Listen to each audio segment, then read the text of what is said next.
ও মা, মা বলছি বাজারে তো গেছিলে, বাজার থেকে কি কিছু এনেছো? কি এনেছো? মুড়ি? মুড়ি মুড়ি হলে হবে, মুড়ির সাথে কিছু নেই? কি এটা? আলুর চপ। আরে বাবা, দেখি তো।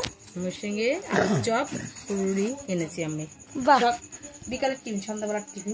আবার কি, আর সন্ধ্যাবেলায় একটু টিফিন না হলে ভালোও লাগে না, খিদেও পায়। সেই দুপুরে কখন খাওয়া হয়, একটু না হলে হয়। আর শুধু মুড়িও খেতে ভালো লাগে না, তো এইটার সাথে ভালোই লাগে। তা ঠিক আছে, তাড়াতাড়ি করে খেয়ে নিই।